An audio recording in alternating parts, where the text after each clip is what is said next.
मुझे खुशी हुई कि मैं पहली बार ही इस मॉडल हायर सेकेंडरी स्कूल के एक किस्म से एनुअल फंक्शन थी और जिसमें इस इंस्टीट्यूशन से जुड़े हुए बच्चों ने डिफरेंट फील्ड में अपना लोहा मनवाया है, चाहे वो एकेडमिक एरिया से है, चाहे स्पोर्ट्स एरिया में है, चाहे अदर करिकुलर एक्टिविटीज़ में, जो काफ़ी सारे बच्चों ने एक्सेलेंस हासिल की थी। और मुझे शुक्रिया करना चाहिए प्रिंसिपल साहब को, और जिसके बारे में मुझे पहले से ही पता चला कि उसने इस हायर सेकेंडरी में एक बिहेवियर, एक डिसिप्लिन, एक एजुकेशनल एटमॉस्फेयर क्रिएट किया है। और सो मुझे आज यहाँ पर लगा, और क्योंकि ये मेरे ख्याल से साउथ कश्मीर में नहीं, सारे जम्मू कश्मीर में हाईएस्ट रोल रखने वाली हायर सेकेंडरी है। करीब 1100-1200 बच्चों का रोल है, और उस हिसाब से भी एक ये मॉडल है। वो तभी बच्चे अट्रैक्ट होते हैं जहाँ पर उनको अपना फ्यूचर ताहम सेफ दिखता है, क्योंकि वरना तो एजुकेशन सिस्टम में तो हमारे यहाँ काफ़ी कमियां हैं, कहीं स्टाफ नहीं है, कहीं इंफ्रास्ट्रक्चर नहीं है, विद रिजल्ट बच्चे भागते हैं। मगर ये हायर सेकेंडरी ने अपना एक मियार और अपना एक जो लेवल है वो कायम रखी है। और उस फंक्शन में हमको आज एज ए चीफ गेस्ट शामिल होने का मौका मिला। मुझे ज़ाती तौर खुशी है, और जिस तरह का बच्चों ने सामाजिक कृतियों के बारे में, जो हमारे सोसाइटी में इस वक्त जो टेररिज्म के बाद दूसरे किस्म के टेररिज्म, ड्रग टेररिज्म के हिसाब से चल रहा है, उसको जितना बेहतर तरीके से समाज में एक मैसेज देने के लिए जो पेश किया है, वो भी एक बेहतर आइटम था।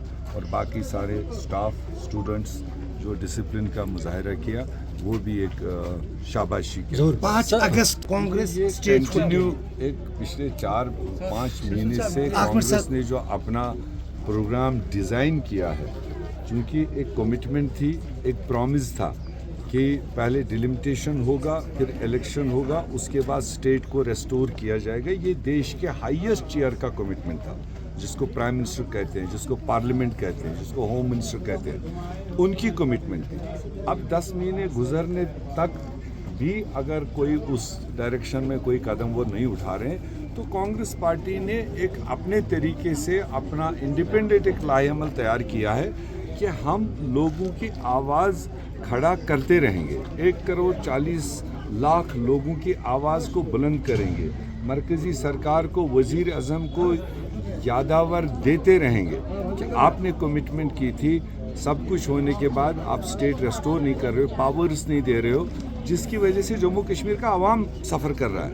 कोई राजनेता सफ़र नहीं कर रहा है, इससे कोई राजभवन या चीफ मिनिस्टर सफ़र नहीं कर रहा है। मगर हमने जो ग्राउंड पर देखा, आम लोग सफ़र कर रहे हैं, क्योंकि इनके प्रपोजल आगे नहीं थ्रू हो रहे हैं। कोई सीधे खानेदार आगे नहीं है कि जो आवाम के मुश्किलात को देखे, उन प्रपोजल्स को देखे, उस पर नज़रसानी करे। तो इसलिए ये पावर्स जल्द अज जल्द उसको हासिल देने चाहिए, जम्मू कश्मीर को देने चाहिए। नहीं करेगा तो देश देख रहा है, जम्मू कश्मीर भी देख रहा है सर, कि जिस तरह कैसे से वो झूठ बोल रहे हैं। मैं बोल तो रहा हूँ उसी पर।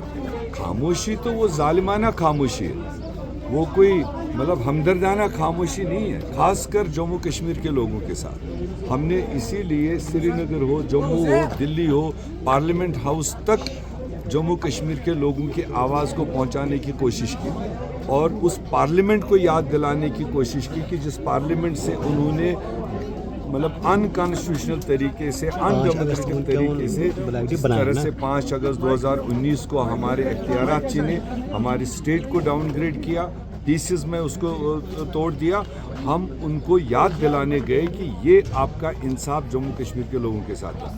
अब जितना जल्दी हो सके उसको रेस्टोर करो, नहीं तो लोग फिर अपना अगला कदम उठाएंगे। देखो, कुछ भी हो सकता है, कुछ भी हो सकता है। जिस तरह की जमात देश में रूल कर रही है, वो तो जूं तक अपने ऊपर नहीं आने देगी। उन्होंने तो फाइलें तक गायब कर दी, जो उनके 50 साल के टाइम से जो उनके ऊपर केसेस लगे थे, जो उनके इल्ज़ामात थे, इन 10-11 सालों में तो उनने सेक्रेटरों को साफ कर दिया। तो कोर्टों पर तो वो वैसे ही बैठे हैं, और प्रज्ञा ठाकुर पर वो कहाँ उसको इल्ज़ाम सिद्ध होने देंगे। वो तो अगर कोई गुलाम कादिर होता, अब्दुल सलाम होता, अगर उसका गुनाह भी नहीं होता तो उसको अभी तक तिहाड़ जेल भेज दिए होते। شکریہ پرگیا ٹھاکر کو نہیں کرتے.